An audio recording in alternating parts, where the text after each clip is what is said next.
Hello friends, स्वागत है आप सभी का टायरलेस एडू वाला पर। दोस्तों 20 सितंबर से आने वाले जितने भी करंट अफेयर के फैक्ट बन सकते हैं आज के स्टूडियो हम कवर करने वाले हैं। साथ में 19 सितंबर के करंट अफेयर का क्विक रिवीजन भी हम करेंगे। दोस्तों अगर आपको वीडियो अच्छी लगती है तो चैनल को सब्सक्राइब जरूर कर लीजिएगा, इससे मुझे मोटिवेशन मिलता है। और साथ में बगल में आए बेल आइकन को जरूर दबा लीजिएगा ताकि चैनल से आने वाली हर एक वीडियो की नोटिफिकेशन जो है आपको आसानी से मिलती रहेगी। चलिए शुरुआत करते हैं।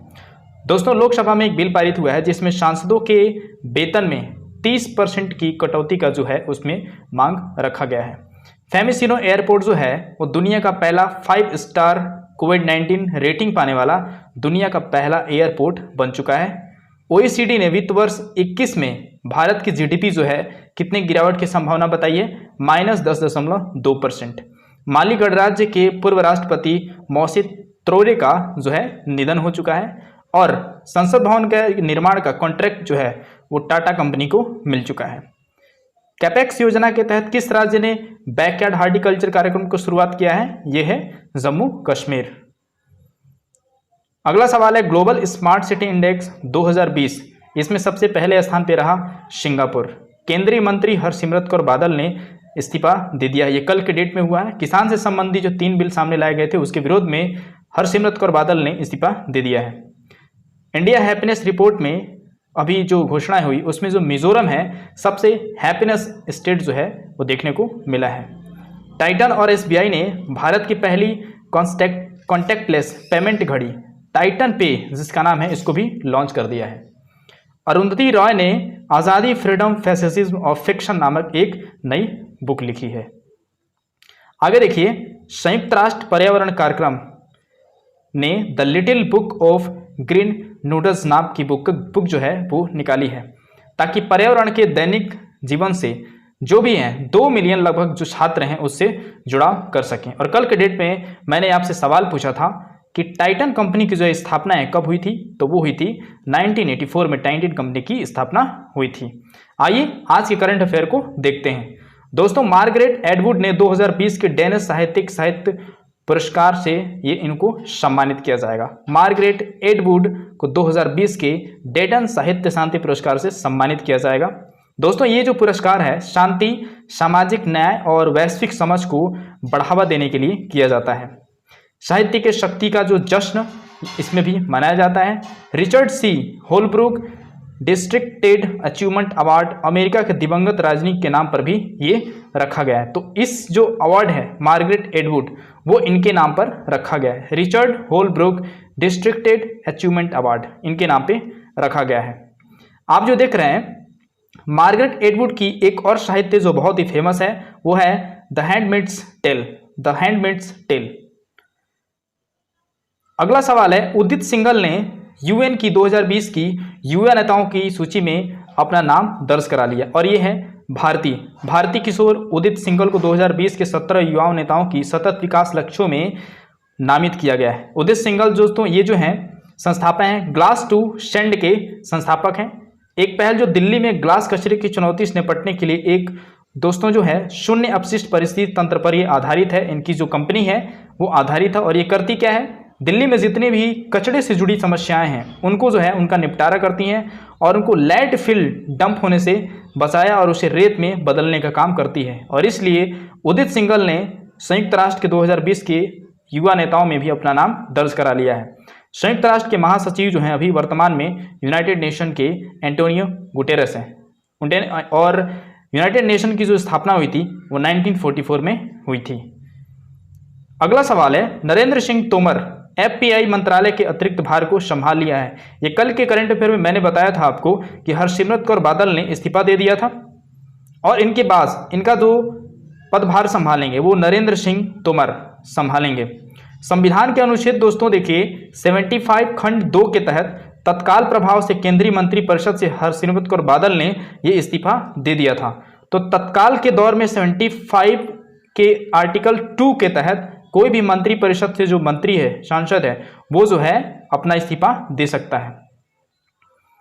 अगला सवाल देखिए, गुजरात सरकार ने मुख्यमंत्री महिला उत्थान योजना को चालू किया है। अब ये योजना क्या है दोस्तों, इस योजना के में जो महिला समूहों को ब्याज मुक्त जो है ऋण प्रदान किया जाएगा।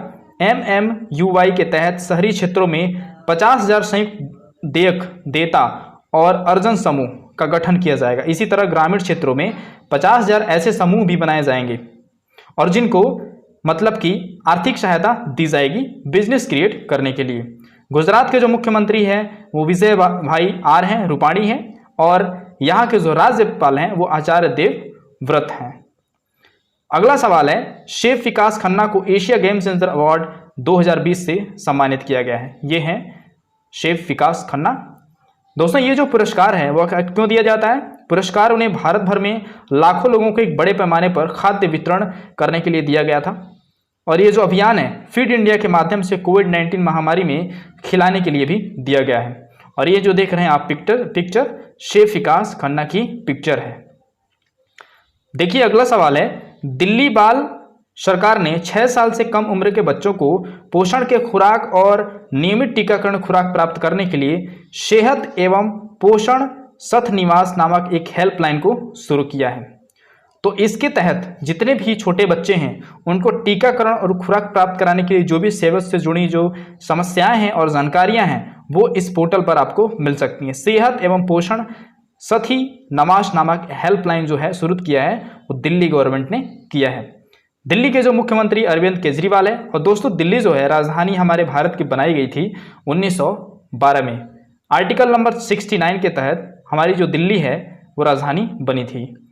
अगला सवाल देखिए, वयोवृद्ध आयुर्वेद चिकित्सा PR कृष्ण कुमार का निधन हो चुका है, और ये वेरी वेरी इंपॉर्टेंट है क्योंकि इन्हें जो है पद्म पुरस्कार मिल चुका है। तमिलनाडु को दोस्तों देखिए, ये प्रमुख भारतीय आयुर्वेद चिकित्सक पर प्रतिष्ठित कोयम्बटूर के ये संस्थापक और प्रबंधन निदेशक भी रहे थे, और भारत सरकार ने उन्हें चिकित्सा में महत्वपूर्ण योगदान के लिए 2009 में पद्म पुरस्कार से सम्मानित भी किया था। देखिए तमिलनाडु के जो मुख्यमंत्री हैं के पलानीस्वामी हैं, और यहाँ के गवर्नर हैं श्री विद्यासागर राव हैं। अगला सवाल देखिए, केनरा बैंक ने ग्राहक सेवाओं का विस्तार करने के लिए iLead 2.0 सिस्टम को लॉन्च किया है। तो इस iLead 2.0 सिस्टम आखिर है क्या? दोस्तों केनरा बैंक ने lead management system L for lead, management for M और सिस्टम फॉर S, iLead 2.0 जो है ये लॉन्च किया है। ये प्रणाली जो दोस्तों ग्राहकों के लिए कहीं भी और कभी भी तर्ज पर अपनी सेवाओं को प्रदान करने के लिए चालू की गई है। केनरा बैंक का जो मुख्यालय है वो बेंगलुरु में है, और इसकी जो टैग लाइन है वेरी वेरी इंपॉर्टेंट है, आप इसको याद रखिएगा, together we can, together we can. अगला सवाल देखिए, बंधन बैंक ने नए वर्टिकल इमेजिंग एंटरप्रेन्योर बिजनेस की शुरुआत करी है। और दोस्तों ये वर्टिकल उद्यमी बनाने की चाह रखने वाले जो ग्राहकों की यात्रा में इस सेगमेंट का समर्थन करने पर इसको ध्यान केंद्रित किया गया है। इस योजना के तहत इमर्जिंग एंटरप्रेन्योर्स बिजनेस के तहत जो जितने भी युवा पीढ़ी के लोग हैं बिजनेस करने के लिए आग्रह कर सकते हैं और आगे आ सकते हैं। इसके अलावा vertical micro home loan, micro market loan और माइक्रो एंटरप्राइज लोन का भी ये प्रबंधन करेगा। देखिए बंधन बैंक के जो प्रबंधक निदेशक और मुख्य कार्यकारी जो अधिकारी हैं वो चंद्रशेखर घोष हैं, और बंधन बैंक का जो मुख्यालय है वो है कोलकाता में।